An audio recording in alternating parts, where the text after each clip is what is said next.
നിങ്ങൾ കമ്പയർ ചെയ്യപ്പെട്ടിട്ടുണ്ടാവും അല്ലെ? ഈ ഒരു കമ്പാരിസൺ കാരണം 3 കാര്യങ്ങളാണ് നമ്മുടെ ലൈഫിൽ നഷ്ടപ്പെട്ടിട്ടുള്ളത്. Confidence, focus and happiness.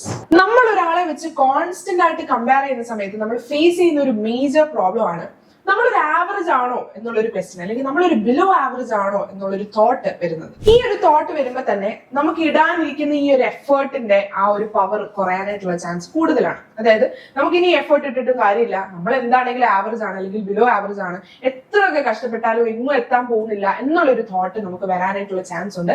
അതിലൂടെ നമുക്ക് നല്ലൊരു റിസൾട്ട് കിട്ടാനായിട്ടുള്ള ചാൻസും വളരെ കുറവാണ്. നമ്മൾ പഠിച്ചുകൊണ്ടിരിക്കുന്ന സമയത്ത് നമ്മുടെ പാരന്റ്സ് ആയിക്കോട്ടെ, നമ്മുടെ ടീച്ചേഴ്സ് ആയിക്കോട്ടെ, ചിലപ്പോൾ നമ്മൾ തന്നെ വേറെ ആൾക്കാരെ വെച്ച് നമ്മൾ കമ്പയർ ചെയ്യാറുണ്ട് അല്ലെ? അപ്പം ഈ സമയത്ത് നമ്മൾ ഫേസ് ചെയ്യുന്ന അല്ലെങ്കിൽ നമ്മളെ അഫക്ട് ചെയ്യുന്ന ഒരു മേജർ പ്രോബ്ലം ആണ് നമുക്ക് ഓൾറെഡി ഉള്ള നമ്മുടെ ഒരു കോൺഫിഡൻസ് ലെവല് പെട്ടെന്ന് ആ ഗ്രാഫ് താഴോട്ട് വരുന്നത്. Second one is focus. ഈ ഫോക്കസ് നമുക്ക് നഷ്ടമാവുന്നത് ഇപ്പൊ നമ്മളെ തന്നെ ശ്രദ്ധിക്കാനായിട്ട് ഒരു സമയം നമുക്ക് കിട്ടുന്നില്ല. അതായത് നമ്മുടെ ചുറ്റുമുള്ള ആൾക്കാർ എന്താണ് ചെയ്യുന്നത്, അവർക്ക് എന്തൊക്കെ കാര്യങ്ങളാണ് കിട്ടുന്നത്, അവരെന്തൊക്കെ ഗെയിൻ ചെയ്യുന്നു എന്നുള്ള ഒരു കാര്യം നമ്മൾ ശ്രദ്ധിക്കുമ്പോൾ നമുക്ക് എന്തൊക്കെ കിട്ടി അല്ലെങ്കിൽ നമുക്ക് എന്തൊക്കെ ഉണ്ട്, നമ്മൾ എന്തൊക്കെ ചെയ്യണം എന്നുള്ളൊരു തോട്ട് നമുക്ക് വരുന്നില്ല. അതായത് നമ്മളൊരു ട്രാക്കിലൂടെ ഓടുമായിരിക്കും, പക്ഷെ അറ്റ് ദ സെയിം ടൈം മറ്റേ ആൾക്കാരും വേറെ ട്രാക്കിലൂടെ ഓടുന്ന സമയത്ത് അവരെന്തൊക്കെ ചെയ്യുന്നുണ്ട് എന്ന് പറഞ്ഞ് നമ്മൾ നോക്കി നിൽക്കലാണ് അവിടെ നടക്കുന്നത്. അതായത് നമുക്ക് റൺ ചെയ്യാൻ ഒരു ട്രാക്ക് ഉണ്ട്, ആ ട്രാക്കിലൂടെ നമ്മൾ ഓടുന്ന സമയത്ത് നമ്മൾ ചുറ്റുമുള്ള ആൾക്കാർ ഓടുന്ന നോക്കി നിന്നാൽ അവരോടിയങ്ങ് പോവും, നമുക്കൊരു ഡെവലപ്മെന്റോ ഗ്രോത്തോ ഒന്നും ഇല്ലാതെ നമ്മൾ അവിടെ നിൽക്കേണ്ടി വരും. Third point, find happiness.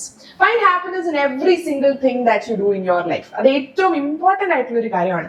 നിങ്ങൾക്ക് എന്തൊരു ചെറിയൊരു അച്ചീവ്മെന്റ് ആണെങ്കിലും അല്ലെങ്കിൽ ചെറിയൊരു ഗ്രോത്ത് ആണെങ്കിലും നിങ്ങൾ അതിൽ സന്തോഷം കണ്ടെത്താനായിട്ട് നോക്കുക. കൂടെയുള്ള ആൾക്ക് എത്ര കിട്ടി അല്ലെങ്കിൽ അവർ എന്തുമാത്രം അച്ചീവ് ചെയ്തു എന്നുള്ളൊരു കമ്പാരിസൺ നിങ്ങൾ ചെയ്യേണ്ട ആവശ്യമില്ല. നിങ്ങൾക്ക് കിട്ടിയ കാര്യത്തിൽ നിങ്ങൾ വളരെ ഹാപ്പി ആയിട്ടിരിക്കുക. സോ നിങ്ങളുടെ ലൈഫിൽ ഒരാളെ വെച്ച് മാത്രം കമ്പയർ ചെയ്താൽ മതി, അത് നിങ്ങളാണ്. ഇന്നലത്തെ നിങ്ങളെക്കാളും ഇന്ന് നിങ്ങൾ കുറച്ചും കൂടെ ബെറ്റർ ആയോ എന്നുള്ളൊരു കാര്യം മാത്രം നിങ്ങൾ ഓർത്താൽ മതി. അതിന്റെ കൂടെ ഒരു ഇമ്പോർട്ടന്റ് കാര്യം കൂടെ ഉണ്ട്, ട്രൈ ടു അപ്രീഷിയേറ്റ് അതേഴ്സ്. നിങ്ങളുടെ കൂടെയുള്ള ആൾക്കാർക്ക് എന്തെങ്കിലും ഒരു അച്ചീവ്മെന്റ് വരുമ്പോൾ നിങ്ങൾ അപ്രീഷിയേറ്റ് ചെയ്യുക and be proud of them. Okay, so this is One Team in School, Future's favorite tuition hub.